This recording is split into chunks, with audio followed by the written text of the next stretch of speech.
Hello, everyone, and welcome to another fantastic edition of the Tipped Balls podcast.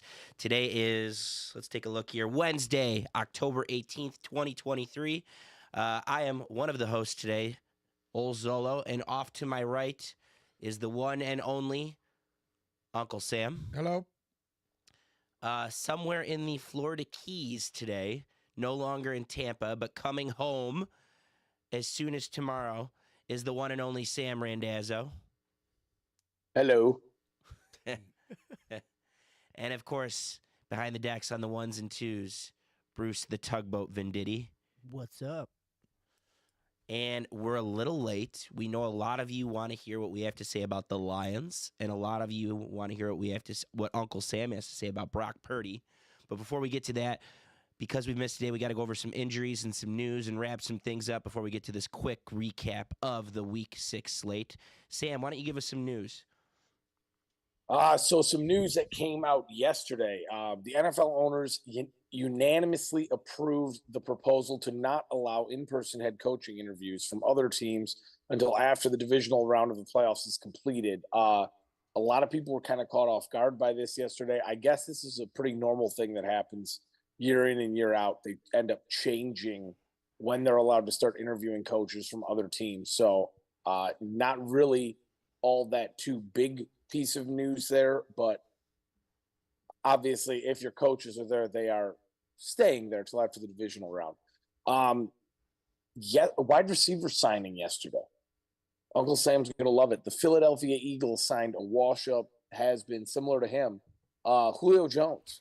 Julio Jones is going to be a Philadelphia Eagle going forward. So don't know how much of an impact he really has. Obviously last year he was plagued with injury, but wasn't all too effective when he was actually on the field for the Bucs last year. So He's a good blocker.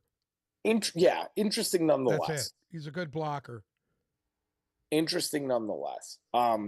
Jaguars quarterback Trevor Lawrence told the reporters that he's optimistic he'll play Thursday with a minor knee sprain. To me, that injury doesn't sound like one where you're playing on a short week. But I guess if he's going to give it a try, he's going to give it a try. I don't know if I was the Jags, if I'd be jogging him out there, because it seems like the season's just starting to hit their stride. But that's going to be one to monitor, see what he can do with the knee sprain and a short week. This weekend, obviously, there was a ton of big name injuries. Christian McCaffrey, Deebo Samuel, David Montgomery. So we had a lot of guys go down this week, but one of the biggest ones, one of the ones I was saddest to hear about was it seems like Anthony Richardson is going to miss the rest of the year. Jim Irsay said yesterday that he is going to have season-ending shoulder surgery. So that's hate to see that, but and not proud to say that Uncle Sam called that one from the get-go this year, pretty much. When a guy is putting his body on the line like he was, it's just it's really sad to see that one. David Montgomery, I've read that he's going to miss at least 2 weeks, at least the next 2 games. I mean, that would put him back after the bye, essentially, because bye's after Oakland, right? Or after Vegas, right? After Vegas, after Monday night. So it goes so Baltimore, Oakland, or Raiders, bye, and then it would be the Chargers game out of the bye. So I got a feeling we're not going to see David Montgomery till the Chargers game. I think that's probably a safe bet at this point. I have it on very good authority. I can tell you guys after the show that Jahmyr Gibbs will be back this week. It's going to be in a very limited role, but they're going to have Gibbs. Craig Reynolds is running really well. And on top of that, they re-signed Mohamed Ibrahim yesterday, a guy that knows the system. I wouldn't be shocked if he gets called up from the practice squad for this week. But they have a little bit of a bridge to get them back to Montgomery. Sorry, go ahead. I didn't mean to interrupt you there. Oh, no, please. Chime in anytime you guys would like. Chime in anytime you want. Leonard Fournette has drawn interest from multiple teams. He didn't visit anyone yesterday, but plans to this week, with Buffalo being his first visit at some point this week, he has said. So do we think Leonard Fournette could possibly be the spark that the Bills need? As we saw Yes. again this week, there's no run game. Yes, but also I heard that it's not going to be the Bills. The team that he signs with is not going to be the Bills. But yeah, I do think he would be this. I think he would fit in there perfectly. I think so too. I mean, it just makes all the sense in the world for me. I'm surprised that it seems like he's going to go to see multiple teams. So Rams running back Kieran Williams got banged up this weekend. They are not expecting him to play this weekend at this time. So with that being said, the last piece of news, Aaron Rodgers was seen on the field before the Jets game this weekend, walking around. He had some big old shoes on that drew attention. He came out and said yesterday that he's obviously way ahead of schedule, but there's still many hurdles to clear before he'll be back on the field. But it seems like Aaron Rodgers is going to realistically play again this year, which is just mind-boggling to me. But seems like Rodgers will play. He's a fucking man. With that being said, He ain't no wimp like the rest of these assholes. does anybody have anything to add before we jump into our Week 6 recap? I still think Aaron Rodgers is trying to cheat death with the Achilles. I don't think he's some special guy that's going to get that done. I would not be shocked if you see him towards the end of December or whatever. But when we're talking about throwing, he's not like he was just sitting there and standing in place and just moving the ball around. Like to get to the point where he could full blown run and then eventually take tackles with his newly sewn Achilles, I think it's a lot more tall of an order. But credit to the Jets, and we'll get to that at some point. But you know, I think it's a good sign to see him out there moving around. Actually, he was throwing the football around. He wasn't really putting anything behind it. But I think that's a good sign right there that he's up and moving around this fast after surgery. Usually, that surgery is this experiment that they tried on him. We'll see what happens with that, if it works or not. Could be renovating the whole field in that if this works that quickly. And that could translate into other sports and basketball and stuff. Kobe Bryant had to retire because of that same injury. I agree. It'll be interesting to see what happens. I mean, if he's back and ready to go in December, I think that's just, yeah, like you said, it's revolutionizing the sports injuries. Should we start in London? Yes.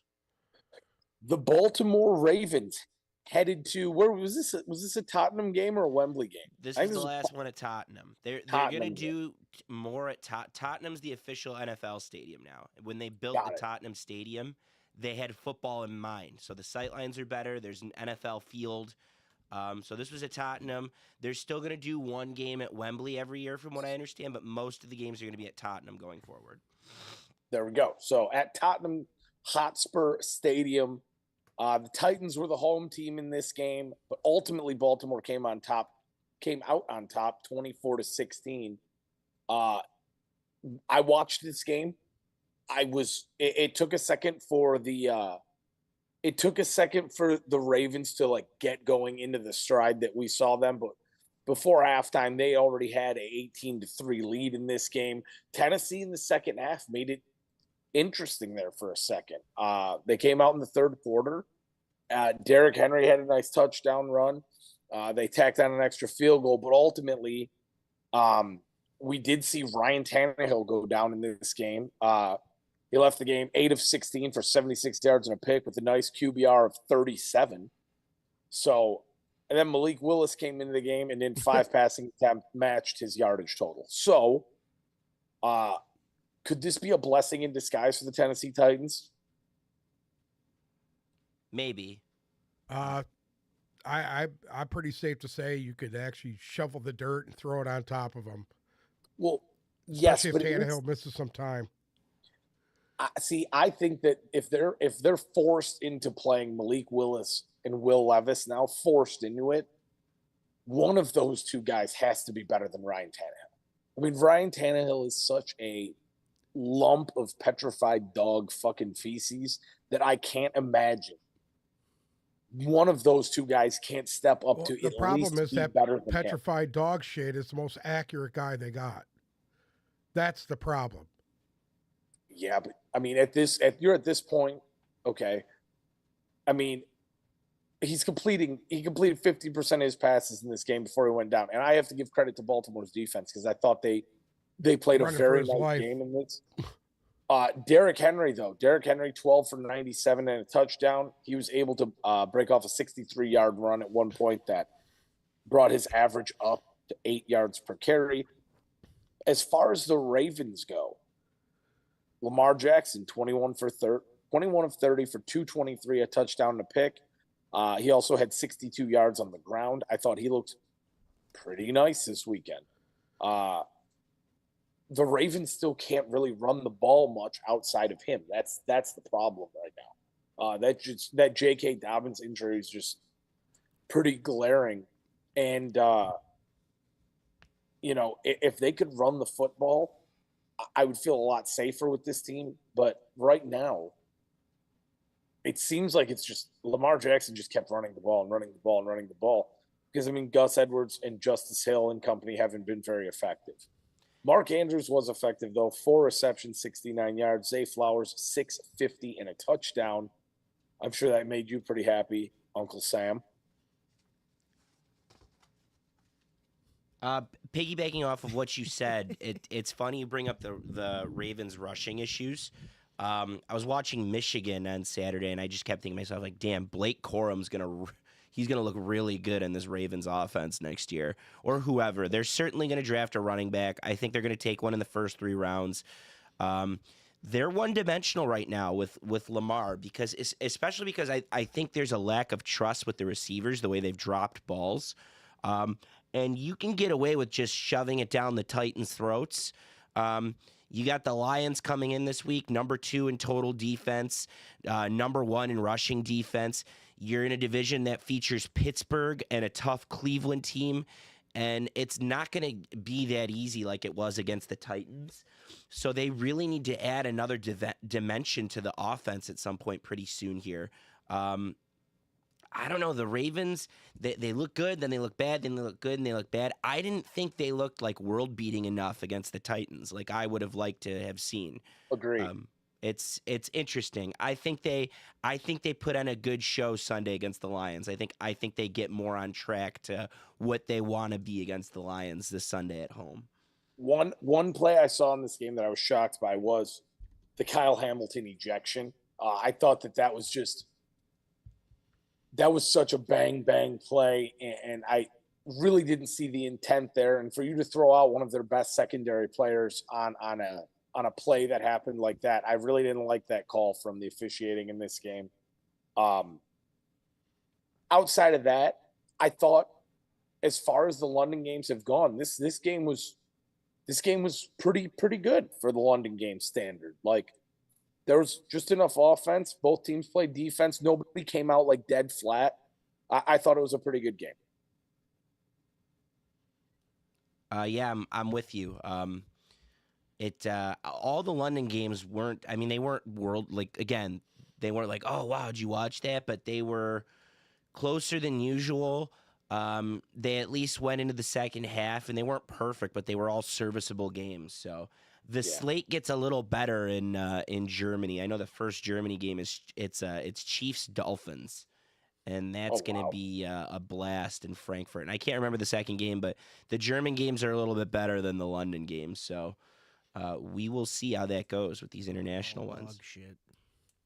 They should stay. In another game that had a 24-16 final score, the Washington Commanders headed down to Atlanta to play the Falcons. Both these teams now are sitting at 500. Both are 3-3. Washington did beat Atlanta though, 24-16. I still can't get a proper read on either of these teams. I mean, everybody said Desmond Ritter couldn't really throw the ball. I mean, he threw the ball. He threw it to the wrong team 3 times. But, I mean, Desmond Ritter with 47 pass attempts in this Yeah. game. Listen, I had 300 invested yards. interest in this one because I didn't mean to interrupt you again. That's No, you're twice good. now. Are you keeping tally? Because I am. Let me put it down here. Listen, do Zolo, your thing. Stop apologizing. 2, Interrupt him. Sam 0. I had invested interest in this one because I have Desmond Ritter in my 2 quarterback league. And he, you got to start 2 quarterbacks. There's such a drop off after like the 10 or 12 quarterbacks that no matter who you play in the second spot, even in a 10-team league, it's probably not going to be good. And this was a combination of Mike Smith, I think, as well, who I actually think he's a good coach, and I love his systems. I love what they've been doing. I think Kyle Pitts got on the board. This is a combination of Mike Smith and Ritter. They had 4th and 1 with 6 minutes to go, and they had this whole complex. They're in shotgun. They had this whole complex system where he was calling audibles, and they had took a delay game, and then they had to call a timeout, and then out of the timeout he threw the first pick, and then the second pick later on when they were driving to win was also bad. And I just think that your offense isn't simple enough if this guy's just throwing the ball away. I think they need to simplify the offense for him because the pieces are there.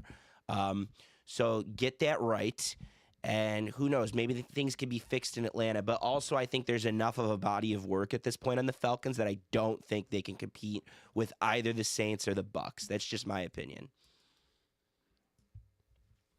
See, I still have to disagree with you a little bit. After seeing Tampa Bay the way I did this weekend, I mean, there's nothing that impressed me about Tampa this weekend, and I was sitting there the whole time thinking, this is going to be a 2-horse race coming down the stretch between Atlanta and New Orleans because I just feel like we're about at that point where we're going to see that Tampa fall off. But I really don't understand where that rushing attack that was there for the first 3 games of the season for Atlanta went. It's like they can do one thing or the other, right? Either Desmond Ritter is going to throw the ball 50 times or they're going to not throw the ball and just run. I think they need to find more of a medium in there. But what did we think about Washington getting a W this week with, I mean, seemingly what seems like a very average offensive performance at best? Uncle Sam, let me hear about your boy Sam Howell. He had a nice bounce back game. He's serviceable. He's very serviceable. I mean, I thought he played well. I didn't think he played bad. He goes through his progressions. He makes the right read. He delivering the ball. Very he doesn't efficient. favor anyone. He kind of spreads the ball around. I like that. They were what they should have been against Chicago on Sunday. I thought slightly better defensively against Chicago, and then if this was the offense, it would have worked a little more. They didn't abandon Brian Robinson, which I think is key for them. Key. They get the ball around really well between all 3, Scary Terry, Dotson, and Curtis Samuel has been good for them for a couple weeks. And I think they have one of the better pass-catching tight ends in football in Logan Thomas. And underused. They just need to be more balanced because it seems like Sam Howell can, at a minimum, make the throws. Do I think he's the future? Probably not. I think they'll invest in a quarterback at some point. But Sam Howell was very serviceable. And if you go on the road and win, no matter where it is, I take that into account. What was his numbers? Howell's? Anybody got his numbers? You got him on hand, Sam? I do have them on hand. I know the QBR was right around 119. I think the yardage was right around a 1. Okay, here we go. He was 14-23 for 151 and 3 touchdowns. Yeah. I mean, that'll yeah, win you'd you like games to see on the that road. yardage number go up a little bit, but they ran the ball real good. So that kind of balanced everything out for him. Yeah, Brian Robinson had 10 rushes for 31 yards. Whoever Chris Rodriguez Jr. is had 4 for 23. Antonio Gibson 3 for 15. Sam Howell ran the ball 4 times as well. Yeah, I mean, again, it's just enough to get the W. That's all it was. It was just enough to get the W. And I think most of Washington's wins this year are going to be just enough to get the W. Shall we move on to Chicago? Yeah, please. Minnesota Vikings had a nice little divisional game against the Bears over the weekend. Minnesota came out on top at Soldier Field 19-13. Tyson Beignet, what's his name? Tyson Baggett? Tyson Badgett. Baggett. Yeah. I don't know. It's something like that. Baggett. Yeah. What this game gave me a headache to watch. Kirk Cousins 21-31 for 181 yards and a touchdown. Obviously, there was no Justin Jefferson here. So if we look at Kirk Cousins' body of work through this year, I'm pretty sure this was his first game with less than 250 passing yards so far this year. And I think the big part of that is Justin Jefferson, because I don't think all of a sudden this Bears defense just figured out how to get it together. I will say the Bears are really bad. Like, the Bears are really, really bad. Deonta Foreman, 15-65. He was the only healthy running back they had this weekend. DJ Moore, 5 for 51. What if you're the Bears? What are you doing going forward? Because I don't know if there's any answers. You think Fields is going to miss some time, or? I think they're not going to let him back in until it heals. So yes, Yeah. I think he'll be back. I think he'll be back much sooner than later. Yeah. But they're going to wait for it to be fully healed, because they need to know what they have in Fields before they make any decisions next year. Huh. Well, they got the first 2 picks, so I think he's going to miss a couple weeks, and ultimately, I think you're going to see them. It's so hard because when you're judging, when you have 2 first-round picks and you're judging the future of your franchise based off of what Justin Fields has had to work with up until this point, I think it's hard to. But by the time this year's over, I think you're going to know everything that you need to know going forward, whether or not this guy is workable, or it's time plus, to you use know what? a It's easier for them at this point. If they need to move on at the end of this year, they have the collateral to do it. So, I mean, if they're to that point, what do? You dump Field, you trade them, whatever, push them out of there, and get your guy. You know. There's too many quarterbacks. There's too many quarterbacks this year for in my opinion, for them to not take a quarterback. I know you saw it as well as I. Bo Nix versus Michael Penix lived up. And Michael Penix was a monster. And the guy that we thought would make it happen, which is Michael Penix. Yeah. I mean, he looks, especially after Caleb Williams takes a loss. I still think Caleb Williams is the best pro prospect. I just think he's got a coach that chokes everything away in Lincoln Riley, and I think he's phoned it in for USC. There's too many good quarterbacks for Chicago to not consider taking a quarterback. They could trade pick 1 and 2 and end up somewhere else in the top 10 or somewhere else in the first round and still get a quarterback that, in my opinion, will be better than Justin Fields. A lot of people are freaking out over the 8 touchdowns and 1 interception over the last 2 weeks for Fields and saying, oh, look, this is it. This is the Fields. Well, this was the first serviceable team and serviceable defense that you had to go against after that streak started. And he was bad against in my opinion, which is a banged up and not really good Minnesota defense. Right. And that game was close too, and he still wasn't making the plays. He still didn't look good. He still did interceptions. Without Jefferson, it's obvious that Minnesota isn't really a threat to anybody. I don't think. No. Without Jefferson. Good for Jordan Addison, though. He's coming into that number 1 role really nicely, and he's now the leader in the clubhouse for the rookie wide receivers, in my opinion. Yeah, I was going to say that too. Yeah, he's a lot better than Osborne, that's for sure. 100%. I would just, if Minnesota could figure out how to run the ball, man, they just can't run the ball. That's what's killing them, is they're not balanced. No. Yeah, where's Cam Akers? Cam Akers had 1 run for 8 yards. Why trade for him? I don't understand that. I don't know. Maybe it's. I mean, I can't imagine that Minnesota's offense is all that complex. It's but run is the ball. This guy that big of a cancer where these coaches are just not playing him, and he's healthy? Yeah, I know. I mean, is that what it is? Madison's their guy. They've shown their hand on that he's going to be their guy because he's been ineffective and he's still Yeah, he's not a Dug running out. back one. No, but I mean, No. is the thing is we've seen at times Cam Akers can be the running back one, but for some reason it just doesn't last. It just doesn't work. So next up, we have the Seattle Seahawks heading into Cincinnati to play the Bengals. It looks like we have a matchup of two future wild card teams here. Ultimately, Cincinnati again just gets out of this with a win, barely 17-13 over the Seahawks. This back and forth thing with Cincinnati now kind of has me through a hoop because we see them. They looked really good. They looked really bad to start off the year. Then they had a second where they looked pretty good.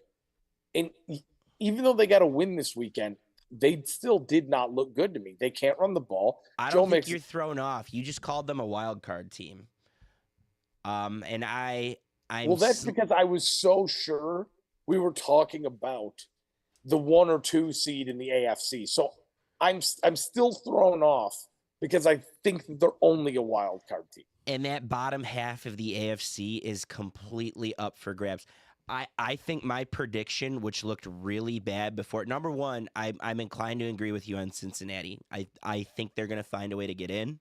They're slowly improving, and Seattle wasn't at their best, but I truly take stock in this Seattle win. I just think things were all bad for those NFC West teams that went to Ohio. I think they couldn't handle the cold and the rain and the wind. And I think that Cincinnati was just tougher. And I take stock in this win. I think this is a big win. I think it was their most complete game and their best win. And I think my prediction of 3 teams getting in from that division is going to hold, because I think one of Pittsburgh or Cleveland is going to get in it well, just because the bottom half of the NFC or the AFC is it's bad outside of the division winners. And there's a window open for Cincinnati, for Cleveland, for Pittsburgh, and even the Jets to come in there and seize seeds 6 or 7. It's going to come from 2 of those teams, in my opinion. Uncle Sam? I agree. I totally agree with you. Do you like what you saw from the Bengals? Yeah. Or? Yeah. Well, hey, you know what? I wasn't surprised by it. I took Cincinnati. I kind of knew they were going to come in there and punch him in the mouth. You guys were both right, and I was wrong. I just thought Seattle was really good. And apparently they have things to work on. They're beatable, and the way to beat them, it just seems like, is you need to be in control of tempo of the game. That's exactly what happened. There's something a little off with them right now. I don't know what it is. I don't know if it's Geno Smith. Geno Smith is garbage. Yeah, he is garbage. He's not the Geno Smith of last year. No, he's not the Geno Smith we've seen against the Lions. I agree with you, and I also think they're not great running the ball. I think Kenneth Walker's a facade. He's very good in the red zone, and from a fantasy standpoint, people keep going, "Oh, Kenneth Walker's RB5. He's really touchdown dependent. Go look at his yards for almost every game. They're not there. Yeah. And that's because they're not effectively running the ball. And if they don't have play action, it's going to be hard. That's the injuries on their offensive line, too, are starting to come through now. They're missing both their left and right, starting left and right tackles. I thought didn't they get one of them back, though? I don't know that for sure. Regardless, you're right. Their offensive line has issues, and I think it trickles down. I think it trickles to Geno, and it trickles into the run game. Even the Lions had issues because they're missing both of their starting guards. Mm-hmm. So you're going to see that happen where your normal production is not there because of those pieces are gone off that line. Going to San Francisco, sounds like. Well, this is your time to gloat now, Uncle Sam. People, I got, for as many texts as people texted me saying, I can't wait for you and Uncle Sam to fight about Brock Purdy last week, the same amount of people want to hear what you have to say about what Brock Purdy did in Cleveland on Sunday. Long story short, I'll recap it, and then we'll pass it over to you. Go ahead. Purdy was bad. He lost McCaffrey. He lost Debo. Ineffective. He couldn't throw the ball. Both quarterbacks couldn't throw the ball, but Brock Purdy wasn't making the throws. when he needed to at the end, I'll give him this credit, even though I thought he was horrible on Sunday. I'll give him this credit. When he needed to at the end, he did drive them down the field and put them in position to win the game. And Jake Moody, who has been money all year, missed 2 kicks in this game, including, I think it was a 42-yarder. I don't know what it was. 52, I think. 52. He missed the game winner after Purdy did leave them down the field. But San Francisco looked human, and they looked beatable. And I think as big of a story as San Francisco choking is, I think a really big story here as well is Cleveland. And if you're a Browns fan, will you bark for me, please, for them beating the Niners? No, not yet. If you're a Browns fan, they need to make it to the playoffs, do a little damage. They need to win the Super Bowl. If you're a Browns fan, I think that it could be a really frustrating storyline because Deshaun Watson's out. He's not going to play again probably next week. He's cleared and he's healthy, but the issue is he can't. I think it's his shoulder. It's a rotator cuff injury. He cannot drive the ball when he's throwing it. So he could snap it a little bit and there's wrist motion, but he can't drive through the ball like this to get the ball downfield. And they're waiting for that to happen before they bring him back. And if you have a serviceable Deshaun Watson, Jim Schwartz's defense is playing so fucking lights out for them right now that not only could they get into the playoffs, they can win that division.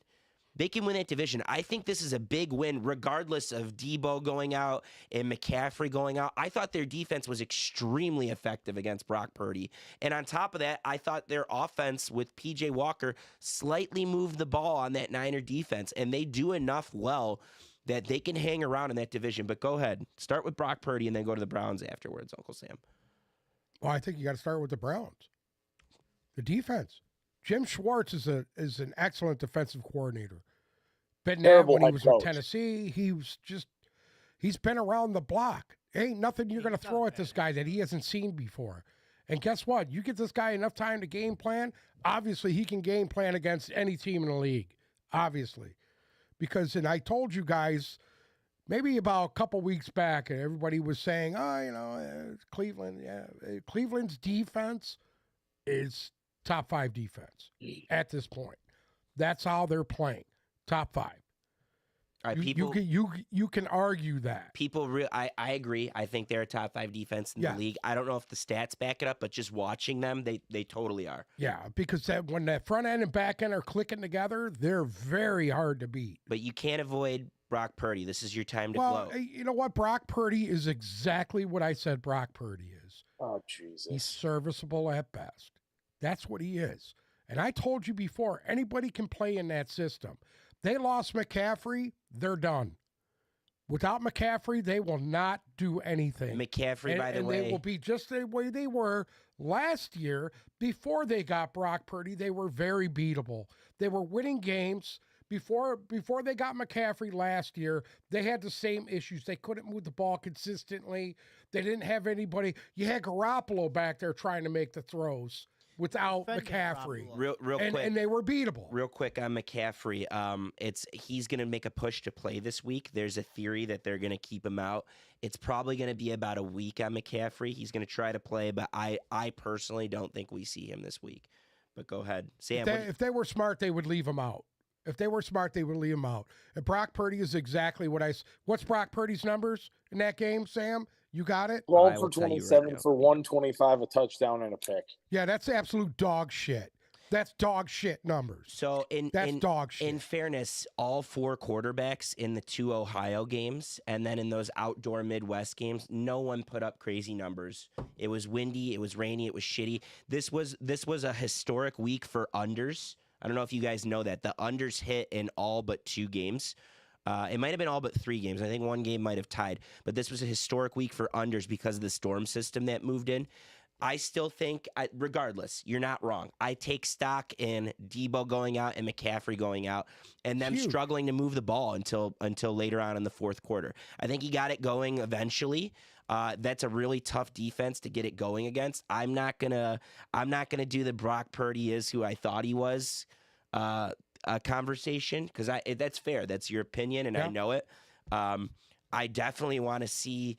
That's one of the first times he's played from behind before, but that's one of the few times he's had to play from behind, and he couldn't get it done. So it's something to keep an eye on. Sam, before we get to you, I just want to go over the Niners schedule going forward. They go to Minnesota next week. That looks enticing. Then the Bengals come to them. They have to go to Duval to play Jacksonville. Tampa comes to them. They have to go to Seattle. They have to go to Philly. Seattle comes to them. Then they have the Cardinals, the Ravens, the Commanders, and the Rams. I see one or two more losses left on their schedule, at least. And then we'll get to the Eagles when we go over the Eagles game. But same drill. I think the NFC is more up for grabs than we think it is. But Sam, go ahead. I've cut you off again. It's now 3-0 in terms of score. Go ahead. Keep cutting me off. I have no issues with it. Listen, I mean, the same person who's sitting here saying Brock Purdy is who we thought he was, when Miami came out a couple of weeks ago and put up an absolute dog shit dumpster fire and lost by 28 points to Buffalo, they were just flat. You know what I'm saying? So, yes, he lost McCaffrey and Debo halfway through. Yes, obviously, if they knew that going into the game, Kyle Shanahan would have planned differently. I'm not going to sit here and say that I think San Francisco is anything less than a 14-win team still. I'm exactly where I thought I was last week. I think they're a 14-win team. The last few weeks, they didn't look like they were going to lose a game. At a minimum, I think they're at the worst, I think they're a 14-win team. Out of all the games that you just said in there, if they trip and fall against one of those teams, maybe Baltimore matches up well against them, and they lose to Philadelphia, they're still a 14-win team. So regardless, I think if you give Purdy time to actually adjust to not having, I don't think Debo's all as big of a loss as everybody's making it out to be. No, I agree with you. In times where Debo hasn't played, Ray McLeod actually steps up and has decent games. If they're without McCaffrey, obviously that's a giant hole. But if they give him time to work without McCaffrey, it might look better. I think they came out flat. I think their defense came out very flat. I mean, San Francisco usually they allowed 84 yards on the ground to Jerome Ford, 47 to Kareem Hunt. Like, that is not your normal San Francisco defensive day. Amari Cooper had 108 yards. Like, they came out flat, and they probably got they got beat by a quarterback they thought they had absolutely no business being on the field with. That's it in a nutshell.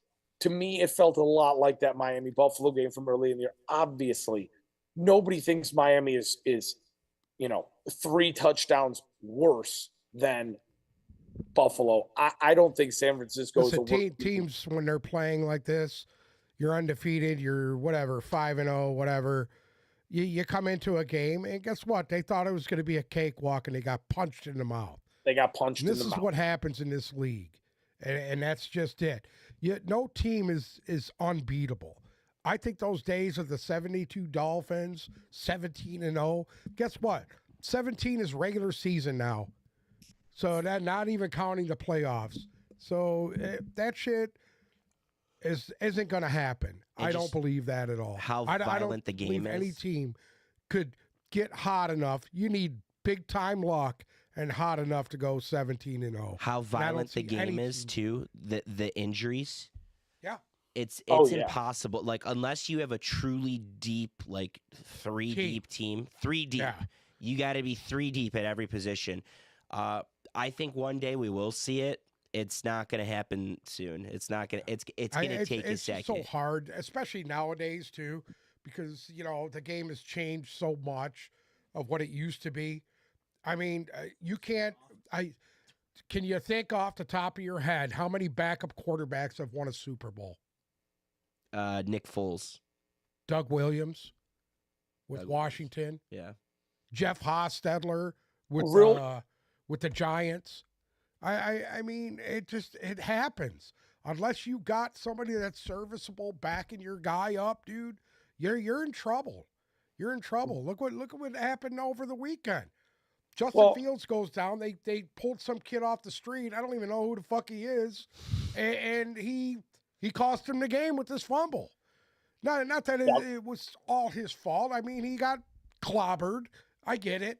But it doesn't matter, dude. Listen, you could be the best team there is, and it's already shown you. Does everybody think that the 49ers were the best team in the first 5 weeks? Absolutely. Absolutely, they were. I think they'll be the best team in the next 5 weeks. Well, I mean, this is maybe a wake up call for them. It's probably the best thing that could have happened to them. Agreed. No different than Detroit coming at Yes. home in Seattle, get punched in the mouth at home. Yeah. Look at that. The Lions needed that loss. There's your gauge to go by. The Lions needed that loss. We'll get to it in a little bit. Sam, I know you're trying to sneak in a comment right now. We'll get to it in a little bit. The Eagles needed that loss. The Niners certainly needed this loss. And we're going to take a step back now, and we're going to reevaluate this whole picture. What were you going to say, Sam? Real quick about Cleveland. All right. And I like the way that Cleveland's defense played this weekend. And, it seems like there's been a lot of times where they've obviously missed Nick Chubb, but they're able to get it done without him as far as running the ball goes. If they can't get some sort of consistency at quarterback, obviously we saw last week the kid from UCLA wasn't the answer. I genuinely don't think the PJ Walker is the answer. Like, if Deshaun Watson isn't healthy, at least healthy enough to throw the ball, I don't think we can see. I know you guys are both pretty high on Cleveland. I don't think this team can get much further than they are right now. They've got to get Deshaun Watson on the field and healthy, because if they can, much like another team that we're going to talk about, i.e. the New York Jets, if they can, this team could be a playoff team. But they can't do it without that missing. You're not going to go to the playoffs with PJ Walker. It's just not going to happen. Did you see that catch that Amari Cooper made on the sideline, by the way? Oh, My man was money. Did you see it? The catch he made on the sideline? Yeah. That was nice. Moving on. The 0-6 Carolina Panthers took on the Miami Dolphins down in South Beach. Miami came out on top 42-21. Do we have much here? Yeah, they were down 17-0.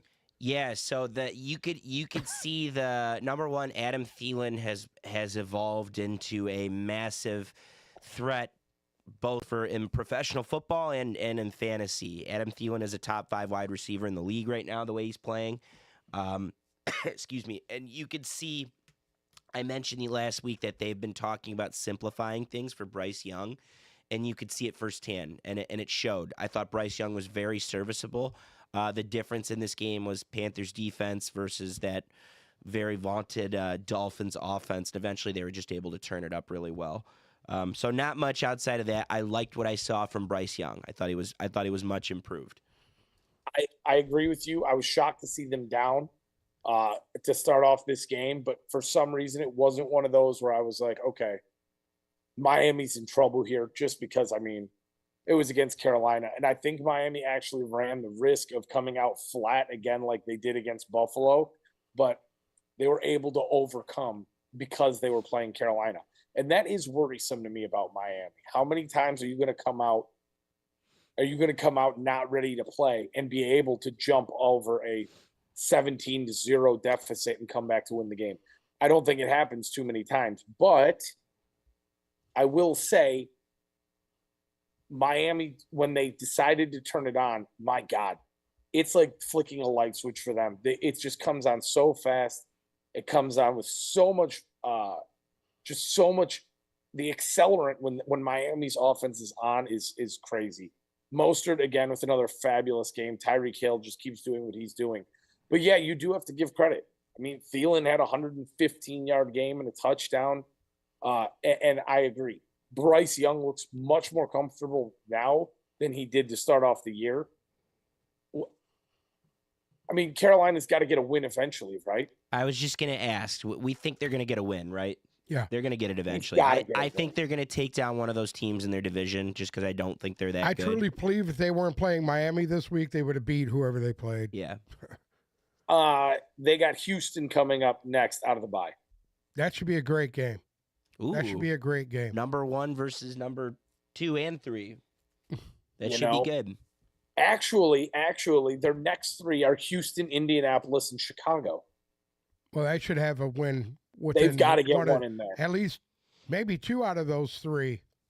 I don't know. Let's not get carried away now. Oh, they do. You know what? They play Tennessee the week of Thanksgiving and then at Tampa. They out of the next 6 games, they should come out with 2 wins. I think they'll get the gist is they're going to get a win. I think they're going to get a win at some point here. If not, they'll take a team down in Charlotte towards the end of the year. Again, probably divisional. Charlotte's actually a tough place to play. Asked the Lions on Christmas Eve last year. I think eventually they'll get. I'm not worried about them, and the ship's headed in the right direction now. It's a long play. That was always a long play there. Next up, we've got a divisional game. Indianapolis headed down to Jacksonville to play the Jaguars. Duval came out on top in this game, 37-20 against Gardner Minshew. Is it safe to say that throwing in your backup quarterback to throw the ball 55 times in a game is just kind of wild to me? Gardner Minshew, especially on a team where you have Zach Moss, who was running the ball lights out, and Jonathan Taylor. But Gardner Minshew, 33 for 55, 329 yards, a touchdown, 3 interceptions on the day. Is Minshew as serviceable as we thought he was? No, well, this happens every time. Go ahead. No, I mean, listen, that's some Brett Favre numbers right there. Brett Favre's the only guy I've seen that could throw 3 picks and still win by fucking 17.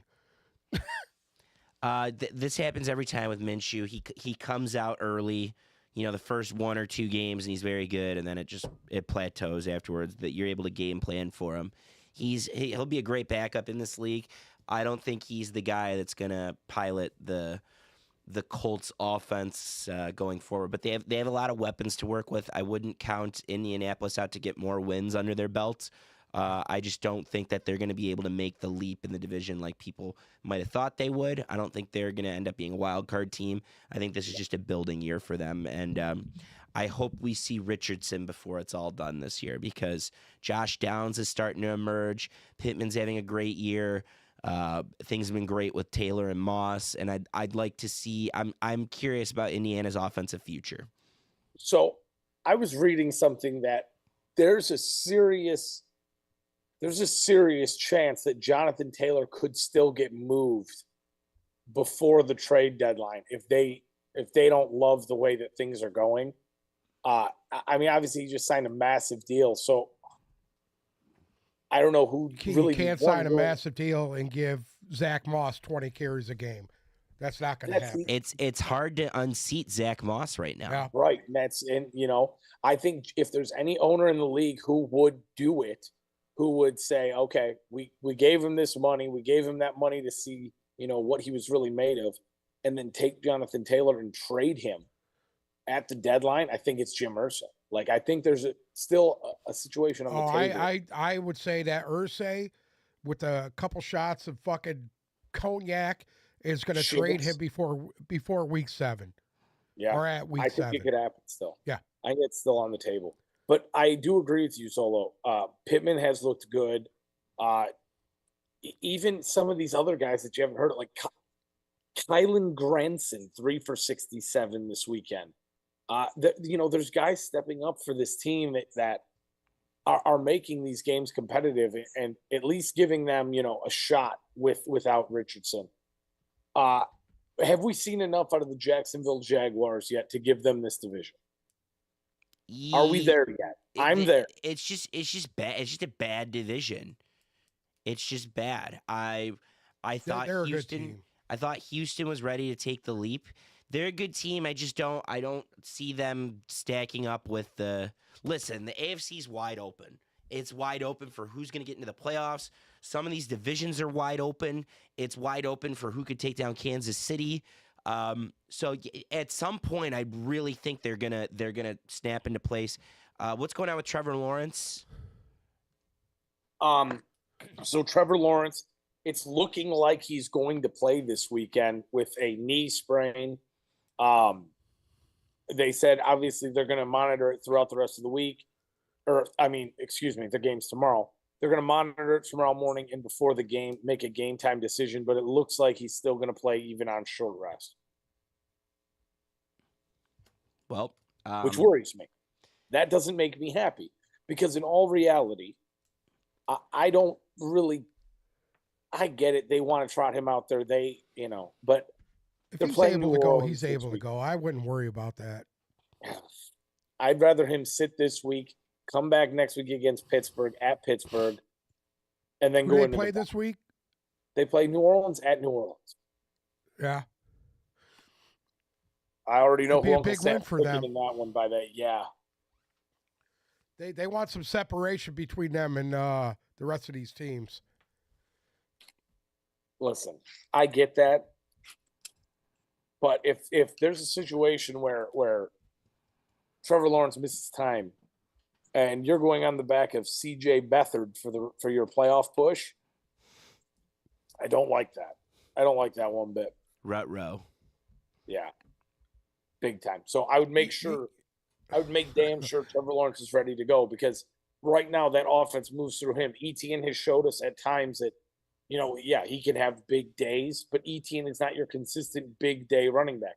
He had 2 touchdowns this week, which obviously is what won them the game. But Jacksonville can't depend on the run 100% yet to carry them through games. So you need Trevor Lawrence out there.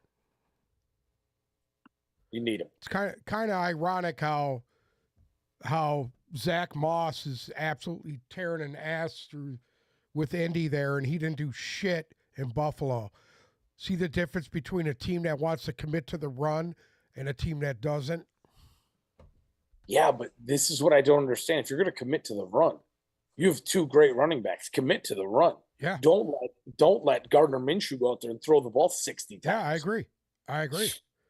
That's where I the do 2 just prior didn't weeks understand. before this game, they committed to the run, and my man was gashing people. Yeah, I agree. Next up, the New Orleans Saints headed to Texas to play the Houston Texans. Houston came out on this one 20-13. Oh, excuse me. God, Houston came out on top in this one 20-13. Big win for Houston, I think. I would say this is a big win, especially when you have a day where Derek Carr threw for 350 yards. CJ Stroud did not have to throw for 350 yards to get this win. And I think there's 2 things that are starting to become pretty glaring for me right now about each of these teams. Houston's defense is pretty damn good, and New Orleans offense is just cannot put any points. A game that New Orleans is in is the best under you have ever bet, because it's just not. They cannot generate points. They cannot generate enough movement to get them down the field and score. I just don't understand it, especially in a game. Derek Carr has 353 yards. Kamara has 68 on the ground. They were able to spread the ball around to every wide receiver that's serviceable on that team, and they come out of it with 13 points. Just doesn't make sense to me. But I do have to give credit to the Texans defense. They are better than I thought they'd be, and their red zone defense has actually stepped up in a massive way.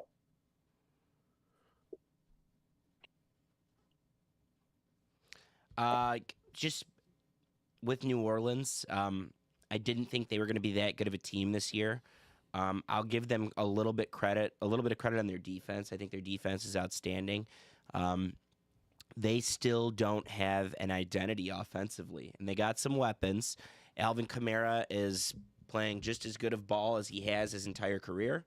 I love Olave and Michael Thomas. They're just not. They don't know what they want to do, and I think it starts at quarterback. It just reminds me of those Raider teams that didn't have an identity with Derek Carr, and at some point they're going to have to really invest in the quarterback position. And I don't mean making a trade for Derek Carr. I mean they're going to have to put themselves in position to win games in this division, and it means finding a quarterback that's going to be the reason that you win, and not just the guy that bridges you to your defense getting stops. That's what it comes down to. I think New Orleans isn't really. They don't really have it, in my opinion. I agree. I mean, when you got that kind of production on the field and you can't put the ball in the end zone, I don't know what to say about it. I mean, they get down there and it just seems like they forget how to play football when they hit inside the red zone. It's just, I don't know, dude. There's no answer for it. It just doesn't seem like it's almost like they're drawing plays up in the dirt. They just kind of guessing that shit. They don't have an identity. San Francisco, you know what their identity is. They're going to pound it at you, and then throw it over the top of you. You don't see that with this New Orleans team. They used to do that. They used to pound the ball at you and then go over the top when they were good, when they were at Super Bowl caliber. We all have respect for that Saints defense. Do we give Houston some props for winning this game, for beating up on that Saints defense, just getting enough to get it done? Well, I mean, Stroud wasn't. I mean, it's the first game that he didn't throw for over 250 yards, and he threw a pick. So, but they still won. So, what are you going to say? They're a tough, resilient team that has a good coach that's got them going in the right direction. I think they're a little ahead of schedule. To be honest with you, I didn't think they would be as good as they are right now. 500. I mean, they're kind of like the feel-good story this year. I mean, they've really turned that franchise around. They were probably one of the worst run franchises in the league the past 5 years. So this next game, I would like to refer to this team as living on borrowed time. The Las Vegas Raiders hosted the New England Patriots in Vegas over the weekend. Las Vegas ultimately comes out on top in this one at 21-17. This was, I believe, a 4:00 game, correct? And so I didn't see much of this game besides what they were showing on the boards at Raymond James. So you guys are going to have to take this one. Obviously, looking at the stat lines here, it's pretty easy to see what went wrong. But what do you guys think?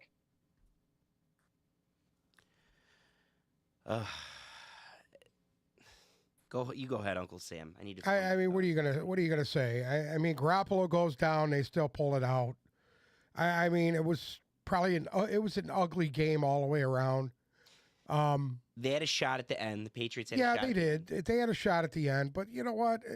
I mean, what are they doing? What are they? What is Bill Belichick doing? Do we think he's safe?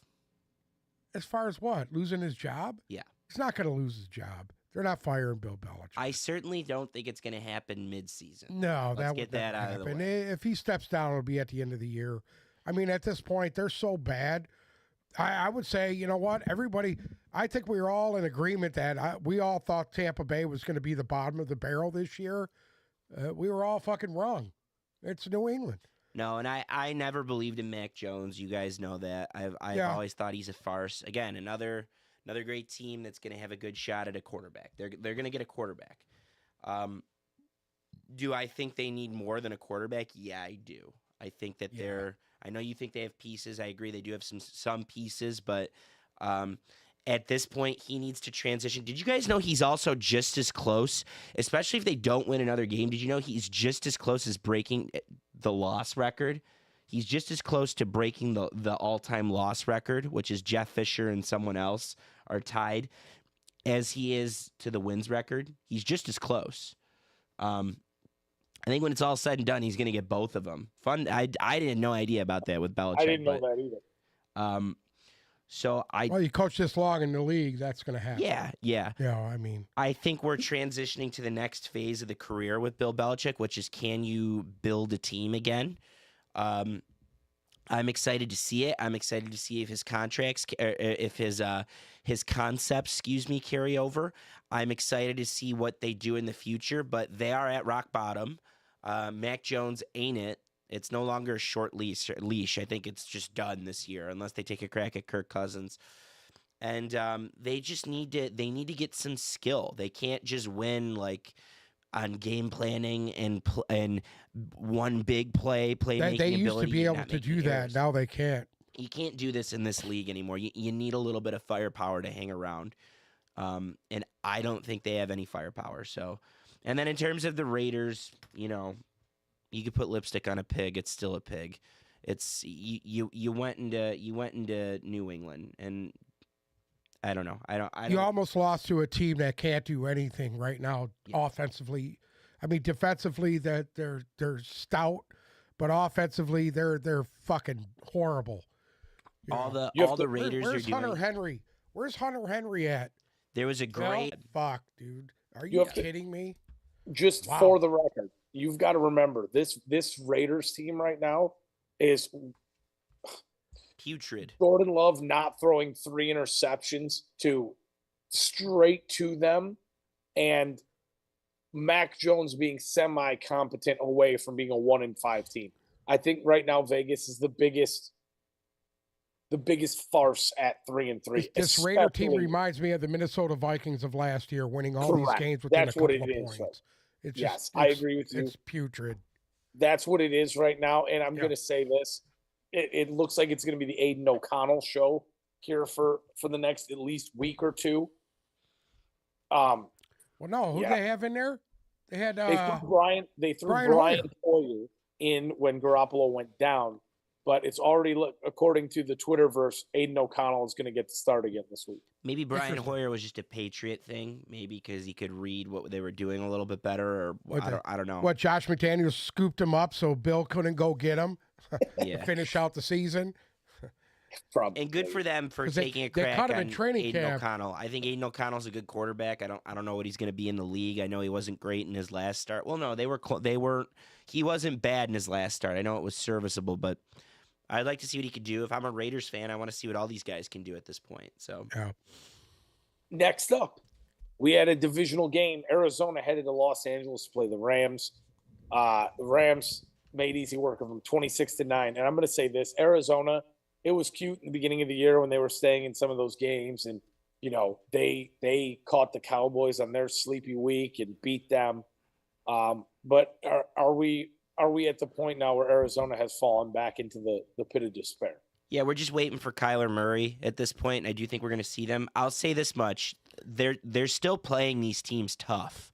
Yeah. They're still playing these teams really tough, and you need to be on your game to beat the Cardinals. You need to be. Yeah, because if And- you don't show up, you're going to get punched in the mouth, just like the Cowboys did. You are, and what that makes me transition over to the Rams. The Rams are on their game. The Rams are playing very well right now. Credit to you, Uncle Sam. You said in the offseason, watch out for the Rams. I don't know if you were kidding or not. They had 13 draft picks that these guys are playing. Sean McVay has Yeah. these guys playing. It's not like they're sitting on the bench. Yeah. They're actually playing. Offensively, I think the Rams got a little bit of a mojo going on. I don't think they're still going to be serviceable defensively because you still got Aaron Donald. This is an easy divisional game for them. But same drill with the Rams as the Cardinals. Like you gotta at least be decent to beat the Rams. You gotta have a lot going for you. I think they're one dimensional. I think if you force Stafford to make bad throws and you stop their passing attack, you're probably beating the Rams. But right now they're looking like a contender for 7th seed. I think that you've seen their game plan, and when the Rams are at their best is when they're running the football. And that's what McVay did this week. He ran the football, and they pounded them. What's going on with Kieran Williams, Sam? Speaking of running the football, He's going to be out this weekend against Pittsburgh. It looks like with an ankle sprain. They didn't say whether it was a high ankle sprain or a low ankle sprain, or he just came out and said that MRI showed an ankle sprain of some sort, and that he is expected to be sidelined against. He's expected to be sidelined this weekend against Pittsburgh. So, is it going to be the Zach Evans and Ronnie Rivers show, or is Cooper Kupp going to, have 250 yards receiving this week? Who I knows? think they really like Zach Evans for what it's worth. I think so too. And Zach Evans could be the next Kieran Williams. Everybody thought at the beginning of this year would be the Cam Akers show.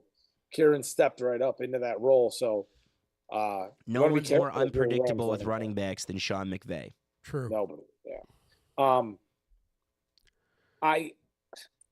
This one for me, I'm sorry, I don't see it. The Rams are listen, if you look at the stat lines from this game, Kieran Williams 20 for 158 and 1 touchdown, Cooper Kupp 7 for 148 and 1 touchdown. Matthew Stafford only threw for 225 yards, and 150 of them were to Cooper Kupp. So we know exactly what the Rams are. If they go up against a properly good defense, I don't think they come out on top right now. Didn't they play San But Francisco? this could help us in in the NFC here because they're still capable of beating a team like the 49ers and the Seahawks. And that's exactly what we want. Yeah, let's just hope they beat Seattle every time they play. Yep. I want to see them sweep Seattle, and then I'd like to see them at least take one from the Niners, too. And I'll tell you why later. Well, Uncle Sam, we finally made it. In the Sal Bowl, Philadelphia went to MetLife to play the Jets. The Jets.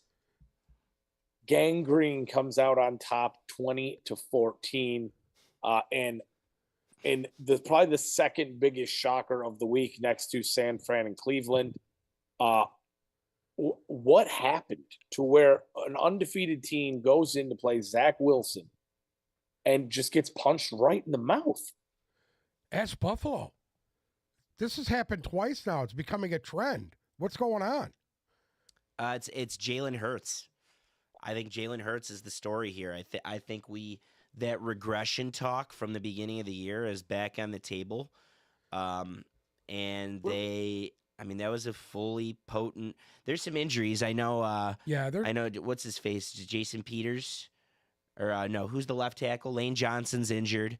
Lane Johnson's a little banged up, and he's going to miss some time. And someone else on their offensive line. Someone's going to fact check their defense. Their defense is not at full strength. Their defense also. I mean, we said look out for it as the Jets could cover that. I think I had the Jets covering, to be honest with you.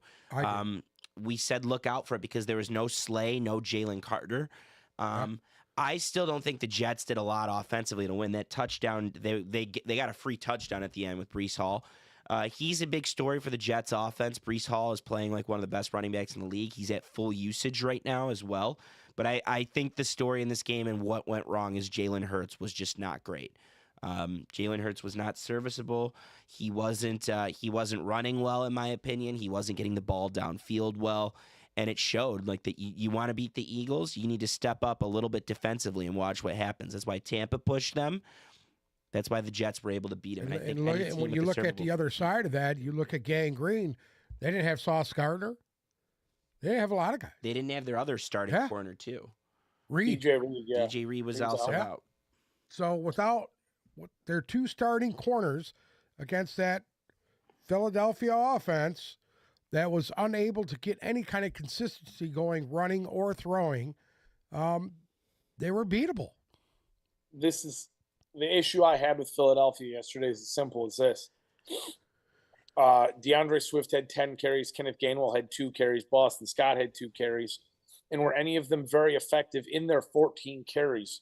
No, they weren't. But this is what's going to happen when you play the Jets. If you go out there and you try to throw the ball 45 times on them, whether or not Sauce Gardner's in there, whether or not DJ Reed's in there, you're going to make mistakes. That front is so deadly that the Jets have. They're going to force quarterbacks into making throws they don't want to make. They're going to force them into making mistakes. And I mean, if you're Philadelphia, you can't fall into that trap. I mean, they fell right into it. AJ Brown had a very nice game. Outside of that, nobody else did. I mean, Jalen Hurts was a 59 QBR. You just don't see that. The Jets offense, I'm shocked that I'm going to say this, but if they can get, I'm starting to see Uncle Sam's light. If they can get 3 or 4 more wins in there by December 1st, I think you see Aaron Rodgers come out and try and take the world by storm, because as good as Zach Wilson's playing, obviously there were still some throws that caught me off guard that he made watching the highlights from this one. Breece Hall had a nice little game. The touchdown definitely helped his numbers, but same thing. They shouldn't be getting away from the run either. I wouldn't mind seeing the Breece Hall rushing numbers climb up over 15. Get Delvin Cook a little bit of work. Like, I have no issue with that. But for Philadelphia to fall into that trap and completely get away from running the ball, I was very surprised by that. Real quick, looking ahead, same way we did with the Niners. Listen to the Eagles' schedule. Same drill. Doesn't get any easier. They have the Dolphins at home this week. That's a loss right now. They go to the Commanders. They have the Cowboys at home. They go to Kansas City. They have the Bills at home. Obviously, Niners and Eagles are happening. It's in Philly this year. They go to Dallas. Then they have a nice dose at the end of the year. They'll probably have everything locked down by then. But they have the Giants at home. They have the Cardinals at home, and then they go to New York to end the year. Same drill. I see at least 2 more losses in my opinion. Just looking ahead, Eagles and Niners have to play each other, so there's a loss there for one of those teams. And again, I think the top of the NFC is wide open in my opinion. Can I suggest something here? Yeah. And Uncle Sam might crucify me for this, but I think that there's a real possibility on the table right now that Philadelphia, the way that they're playing at the moment, they could lose 3 in a row right now. They have that loss to the Jets, and then they play Miami this week on Sunday Night Football. And I'm sorry, but right now I didn't see enough out of Philly's defense to shut down the Miami passing attack. And the then Commanders they go were the third one. They have to go to Washington, which is where they lost last year. Which is where they have. I mean, you got to remember they played Washington 2 weeks ago, and it was a 30-31. They squeaked it out. That's right. Do you think it's a possibility? They're going to get some guys back this week. So Jordan Davis is playing, or I'm sorry, Jalen Carter is playing this week. They're going to get some guys back, so we'll see what happens. And hopefully, you know, they put up a good effort. I mean, I thought their effort there in New York was subpar. To me, they didn't look ready to play. They came out flat, and they got punched in the mouth. That's why they're not 6-0.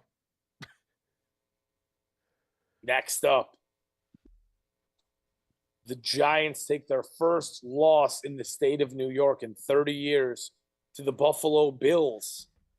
Buffalo comes out, wins this game 14-9.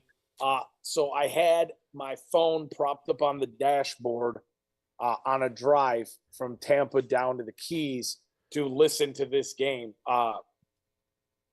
What an ugly fucking game. What an ugly game. It took every bit of Buffalo to come back in the fourth quarter and win this one.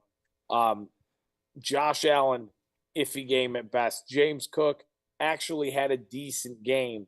The Giants just couldn't get – I thought the Giants were going to get in on this underdog luck from this week. But even the Giants can't get just lucky.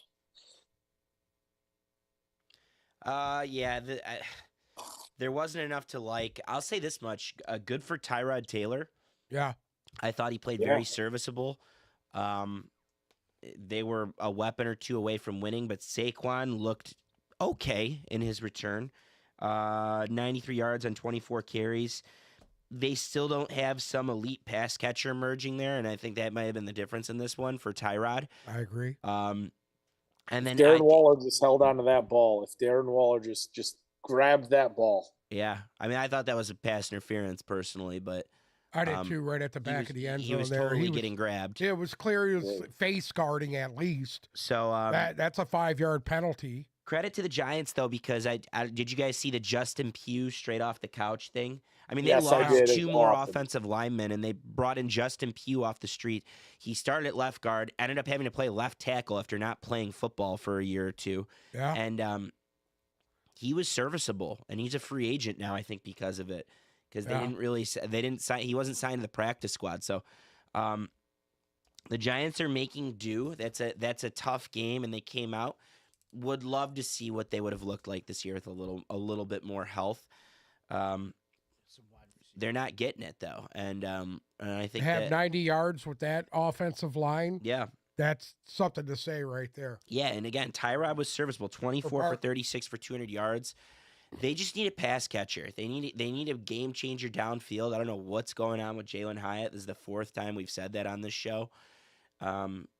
It's tough in Buffalo, but again, all these outdoor East Coast games, same drill, another under. Josh Allen got a little bit banged up, and they weren't great. And no, they didn't look good at it. They didn't look good at all. I don't know effort. That's 2 weeks in a row. It's 2 weeks in a row. That effort against better teams, like Jacksonville, for example, 2 weeks ago. That effort against better teams is going to lose you games. And just there's something going on in the water in the AFC at the top of the AFC. It's just my opinion. I don't know if there's a clear front runner in the AFC at the moment. I really don't. But it's Miami. It's Miami. But I don't know. It's weird you right go now. back. If you go back to last year, in the top 6 teams, only one of them was an NFC team, and now you're starting to see that kind of reverse a little bit. Should we go forward? You want to do Monday night real quick? Let's go do Monday night. The Dallas Cowboys headed to LA to play the Chargers. Dallas comes out on top in this one, 20-17. It took all of the Cowboys to beat this Chargers team. And you know what? Can we blame Brendan Staley for this loss? It was close.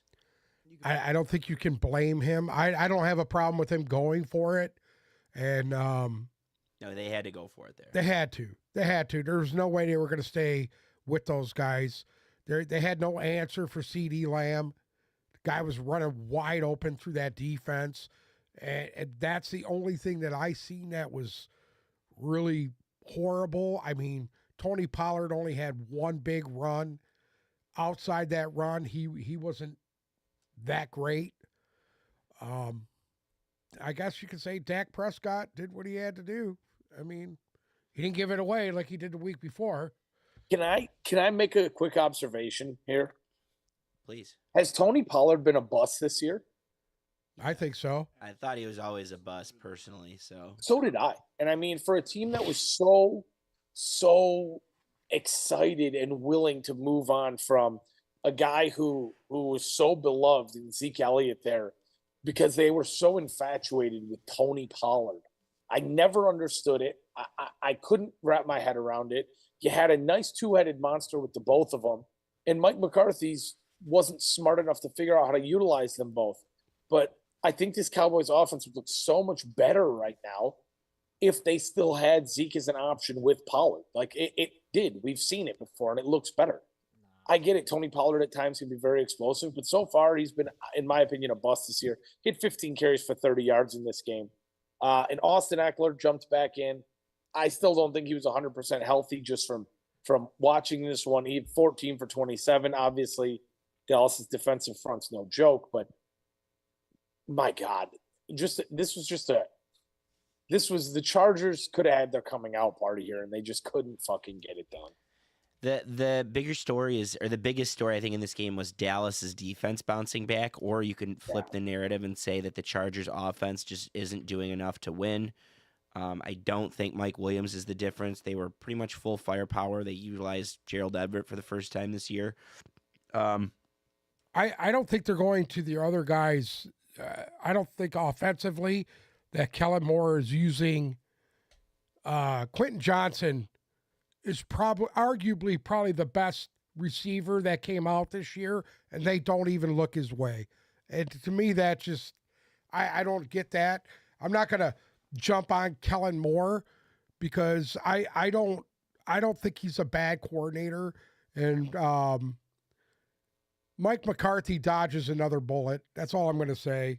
You know, it took fucking a big sack right at the end of the game to stop them.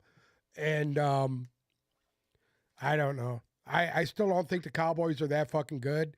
Defensively, they got a good defense, but offensively, it just seems like they just get lucky. I mean, sometimes it's better to be lucky than good, right? But I just don't. They can't run the ball consistently. I don't see the Cowboys as much of a threat in the NFC. Because there's enough pieces there, I think their offense can get fixed. But yeah, I agree. They're not winning. They're winning despite their offense, right? Correct. Their defense was very good against a good.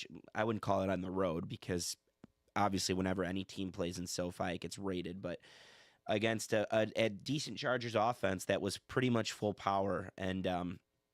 Yeah, I don't know. Their offensive line held up pretty good right till the end. Then they kind of let up. This was just two underachieving teams. There wasn't a lot to hang our hat on, unfortunately, and we need to see more from both of these teams. I still don't think the Chargers get in.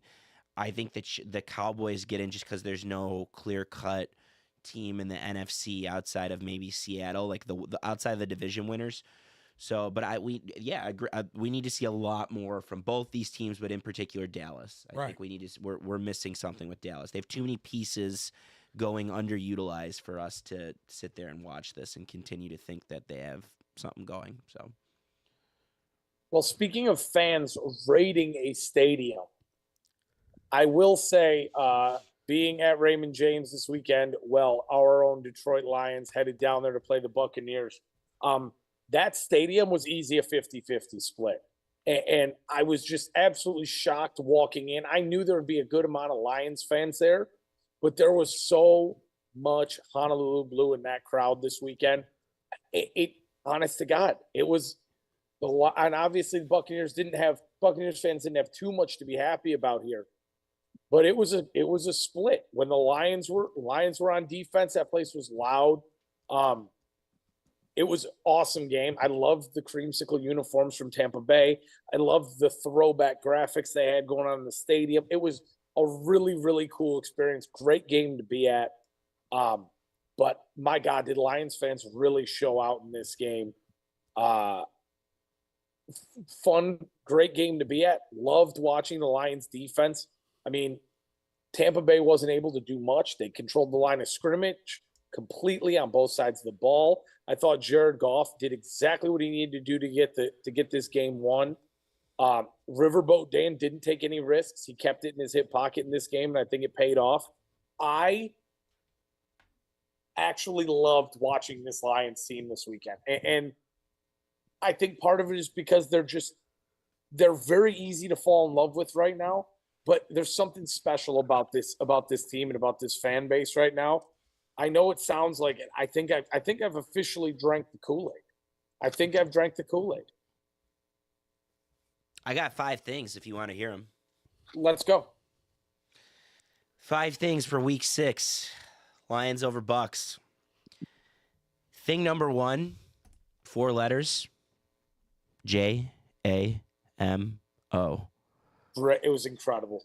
So this is what we expect from Jameson Williams. This is why they have him. He unlocks things that this offense, they have downfield options, but I'll never forget the sequence, of course. The sequence started with earlier in the drive. He had a play where he had a drop, and people are instantly thinking, there he goes again. People don't see that he completely shook off his defender and then came back and almost caught a really poorly thrown, underthrown ball, and he almost made a catch. It would have been for a first down, and people are thinking, yep, this guy's a bust. So sure enough, on that third down, Goff was one of his best games. Goff was outstanding. For some reason on that drive, he wasn't sharp in particular. That was not a good throw downfield from Goff. JMO tracked it over both shoulders. If you go back and watch, he's looking over both shoulders, which is an incredible skill. He's tracking it over both shoulders. It's an underthrown ball, and then he doubles it up by catching the underthrown ball in an impressive fashion. And again, there's going to be points where they're going to be in sync, and JMO's going to be completely open downfield, and no one's going to be able to do anything about it. And he's a big boy. I don't know if you guys know that. He's 6'1", and he's huge to go along with that speed. So this is what we expected to see from JMO. I think there's a whole lot more. I think he's just going to continue to get more reps, and they're going to keep introducing him in slowly, and it's going to open up their passing attack. Already potent passing attack, but their passing attack in a way that we didn't even imagine they were capable of doing going into the year. Uncle Sam, thoughts on JMO? Yeah, he made a nice catch on that play. I mean, yeah, he's just got to get acclimated to being out there. It just seems like to me he's just trying to get comfortable with being out there. And that's huge. That's huge. That's Nothing's more comfortable than a touchdown. That's what happens when you miss 4 games. I agree with exactly what you just said, because on that drop, it looked like 2 different guys on that drop. And then on that, again, everybody kept chanting free JMO. They need to just let him go out there and run up and down the field all day long. Yeah, they got to get him the reps. Yes, He's they've got to got get to his get him reps, out and there if he getting doesn't the get rep. his reps, it's useless for this point. You can't blame him if he's not getting the reps. I would have liked to seen him get a few more reps in that game. I think it would have made it a lot easier for the Lions to push out ahead.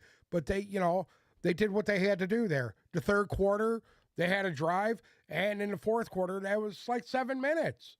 I mean, that's what sealed the game, was moving the sticks. And that was Goff. It was all Goff because they could not run the ball. They ran the ball for 40 yards. I mean, at this point, the defense was exceptional. The two inside guys were stuffing the run. They weren't allowing anything to get by them. And I thought they were excellent. I'd like to see a little more with the rotationary guys on that defensive line. I would like to see Julian Aguara more. Hey, he had a sack. He had a sack. I want to see him more because I thought his pressure was that James Houston type smaller guy that's getting that push a little bit faster than Kaminsky and these other guys. And I think that's going to make a difference defensively for them. I think you're going to start to see more and more of Julian Aguara on those pass rushing downs. That's exactly who he is. He's James And when Brian Branch comes back, I'm not trying to say anything against Tracy Walker or the rest of these guys in the secondary, but I would have liked to see them jump routes. I had seen them try to do it a couple of times, and they were just a little bit off to where they were going to have an interception going the other way. I would like to see that a little more. I do have more things. Thing number 2, it's a negative one, the kicking game. Riley Patterson missed, I think it was a 52-yarder. At some point, just like in a game or two last year it happened, at some point I can see a scenario down the road where the Lions end up losing a game because they can't kick a field goal. And past 50 yards. Past 50 yards. Yeah. And Riley Patterson missed a 52-yarder. It didn't cost them the game this time, but we got to be really careful. They're playing with fire. It happened in Minnesota last year. And we got to be really wary. Like, they still haven't invested into the kicking position since they lost Matt Prater. And I would love, like, people keep talking about trades and trades they can make. I would love for them to go find a kicker that they could trade for. That's on that list. Now that they're for sure buyers at the deadline. You might need to go find a kicker because this has become very tricky, and you need a kicker to make those kicks. So it's the exact scenario. There's only so many scenarios where they're going to kick, and it's, they're fourth and super long, and they're 40 or 50 yards away, and they can't punt it. They don't have no choice but to kick, and you need those points at some point. They didn't happen to need them this weekend, but we need to be really wary of the kicking game. I think giving him more reps is the best thing to do. That's my opinion. I mean, the problem is their MO is they go for it. I think at this point it might be a confidence issue with him. Maybe, but their MO is that they go for those short yardage. That's just what they do. He has the distance down. He's missing them. I disagree. I think he's got that from closer as he's got the accuracy, but as the distance goes, he had the distance on that one. Correct. In preseason, he was short on a lot of things from 50 and back, and he was inaccurate from 45 and further back. Yeah. So I agree he had the distance on that one, and maybe you do, like, you got to get him more reps, but can you risk it? Like, one of the reasons you're winning these games and you're chugging people. The game reps mean everything.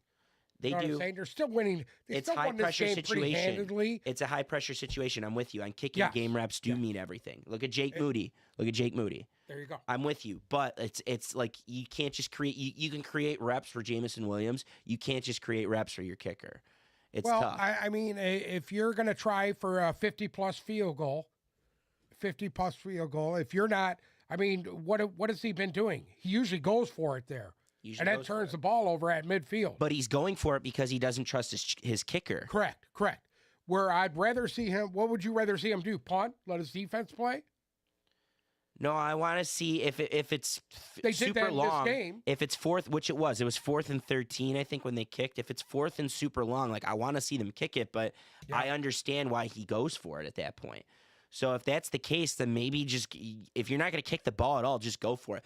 You need a kicker. You need a serviceable agree. kicker. They don't have to be perfect. You need Matt Prater to win in this league. You Go need a find guy Matt that can Prater. hit a 50-yard field goal. Yeah. In this game, in today's game, if you don't have a guy that can hit a 50-yard field goal, there's no reason for him to be on your roster. So it's something to keep an eye on. It's something to keep an eye on. Where is Matt Prater? Is he still in Arizona? He's in Arizona, and he's still kicking 50-plus yarders. He hasn't been completely perfect since he's left No, here. he's not as accurate as he once was. But he's hitting 50 yarders. Distance is not his problem. So long shots. Thing number 3, also a negative. Number 3 on Zolo's 5 things is I'm worried about the running game. I'm with you. That to me is bigger than the kicking game. I still think Graham Glasgow is a starter. That's why Vaitai hasn't cracked it back in yet. I think that Graham Glasgow is now the starter at guard, but they were still down one. They were still down a guard this game.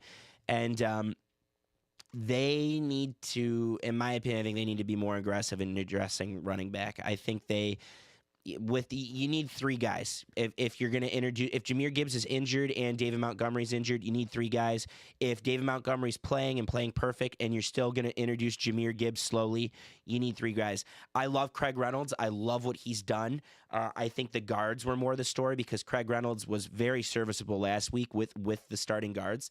But you probably need a running back at this point to get through the next few weeks. They're playing a better defensive line this week, too. Yeah. That had a lot to do with it. Yeah. Vita Vea is a handful. One of the for best. anybody. I was trying to explain this to a lot of people. Tampa has 3 first-round picks on their defensive line. Correct. So I think that needs to be accounted for with the running woes this week. But they're playing a team that's good against the run again in Week 7, which is Baltimore. And there's other teams on their schedule that can stuff the run. So at some point, I think that if these guys are going to keep getting injured, and I David Montgomery's banged up. I want him 100% before he gets back. You might need to get a running back, or you really need to get these guards healthy. Because if you're not able to, the second level, Uncle Sam, you know all about this. One of the things the Lions do really well is they dominate in the trenches enough on the first level, which is A, B, C gap, in between the guards and in between the tackles. They're great. But in order to have success in the run game, you need to get into the second level, which is you need to block the linebackers and the safeties. And that was missing from this game. And I think one of the reasons that's missing is because you need your better running backs, number 1. And number 2, you need to activate your skill players to do some blocking. There were scenarios where Gibbs and Montgomery were going to be on the field together, and Montgomery can go and block a linebacker, opening up lanes for Gibbs. And they need this Lions team needs their running game in order to have success. That's the main reason they do well. Especially to have success for this week coming. Yes. They had a hard time with Devin White and Levante David.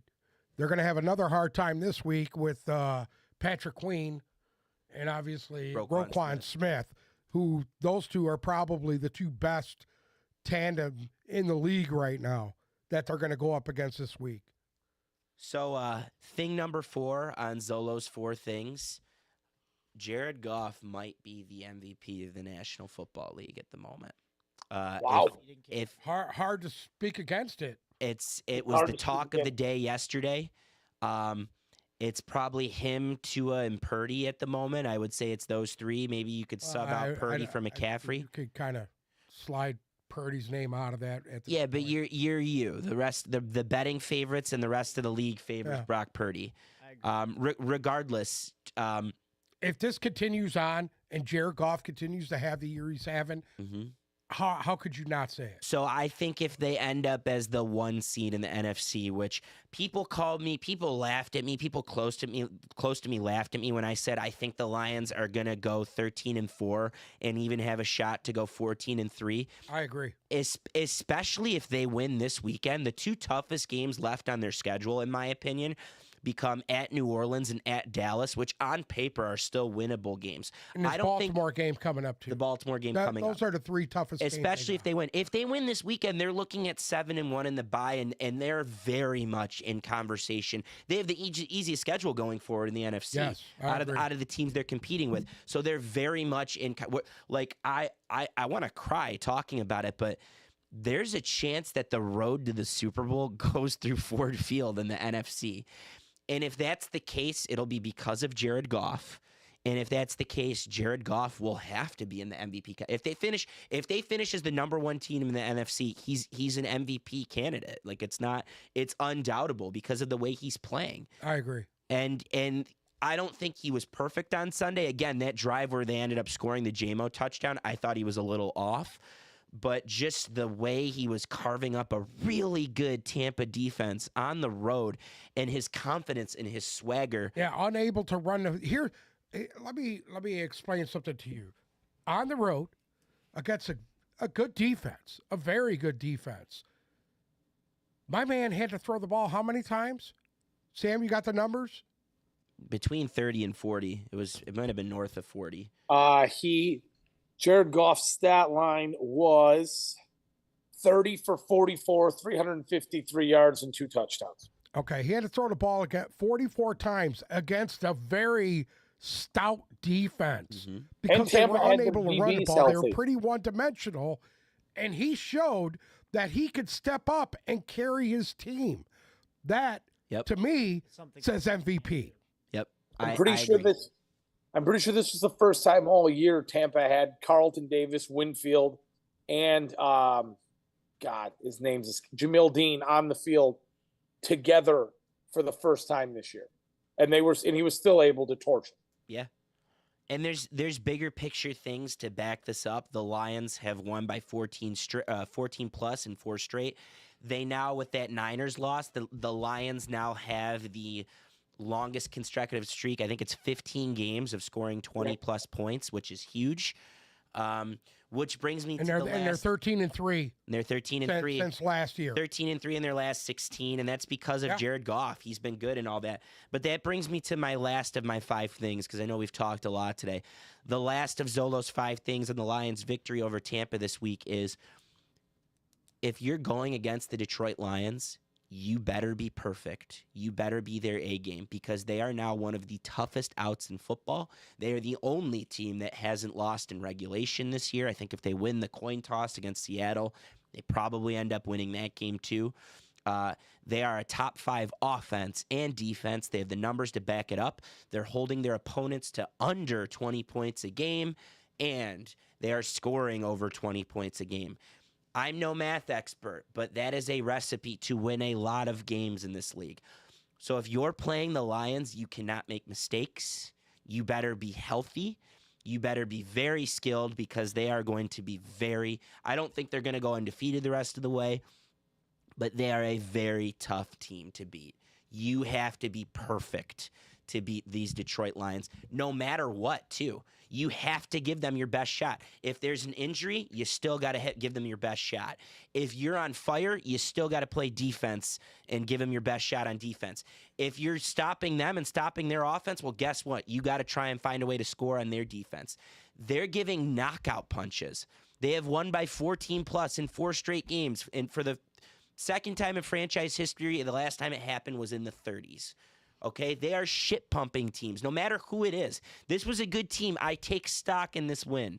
I think beating Tampa on the road matters. Some people might not argue against that. Some people are going to say, I want to see you do it in Baltimore. I think they're playing a very good Baltimore team next week. And I love the opportunity for the Lions, because one thing I haven't seen them do really well is defeat a mobile quarterback. I want to see them take down Lamar Jackson. Personally, gun in my head, I don't know if they're capable. That being said, you better be good if you want to beat this Lions team, because they are going to give you their best, and they are a very, very tough out. Amen. I truly think that the best is yet to come with this team. They have some very tough games that are going to test them. This week coming is one of them. This Baltimore game is very important, I think, because this sets up to where if they could pull off a win and go to Baltimore and beat a good team like the Ravens at home, that'll tell you where they're at. This will tell you for sure that this team is for real. I don't hold a lot of stock in Tampa. I know their defense was good, but the offense, I'm not a Baker Mayfield guy, but, it is what it is.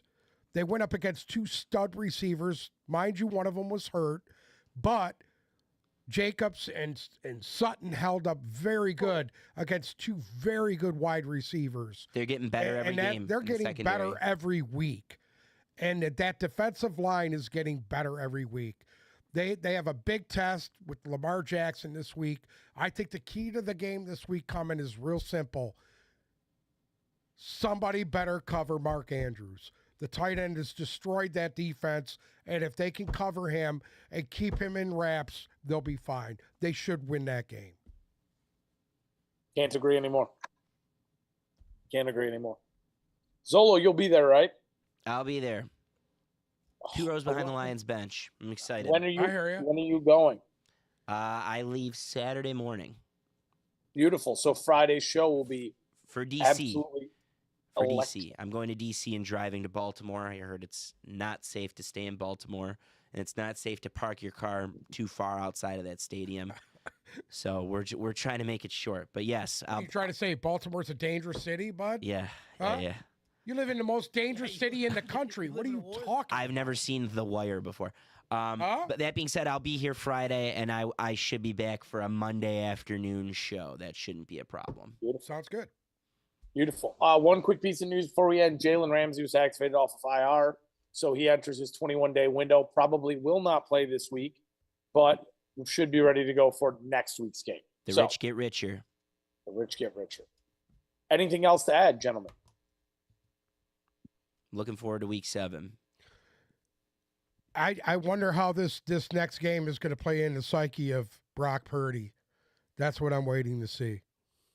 Well, we're going to have to wait and see and find out. I just want to see if he can prove me wrong and come back and will his team to win this week. I don't know who they play offhand. Anybody know? Yeah, they play Philly, I think. They play Philadelphia this week. So you're going to have two teams that are coming off of losses. This should be a really good game, I think. Could be a really good fantastic game. Could tie. No, But, Miami won. listen. Miami. Oh, you're talking about. I'm sorry. You're talking about San Francisco. Right. Are I'm they sorry. playing Philly this week? No, San they're Francisco they're plays Monday Miami. night, right? The 49ers. San Francisco plays Miami on Monday night. Oh, so, Oh, okay. they so play it is Miami. It is Miami. Oh, My bad. oh. This should be No, interesting. no. I'm wrong. Okay. I'm confused now. They play Monday night at Minnesota. Edmonton. Oh, they're playing Minnesota. All right, forget it. Forget what I just said. All right. Thank you so much. Unless my man Kirk Cousins comes out and punches them in the hole. Who knows? Maybe Kirk Cousins has some hole punching in his future. He's punched a few holes in his day. I'm sure. Don't you Not remember as how you many- like that? Huh? How about So that? not as many as Phillip Rivers. You like that. God bless Are- Phillip Rivers. Are we good now? We're good. Thank you so much for listening to another episode of the Tip Balls Podcast. Make sure to follow our socials, Instagram and Twitter at Tip Balls, TikTok at Tip Balls Podcast. If you are listening to us on Apple Music or Spotify, check out our YouTube. Remember to subscribe so you know when we're live, and that way you can come talk to us in the chat. Thank you guys so much for listening. We will actually be back on Friday.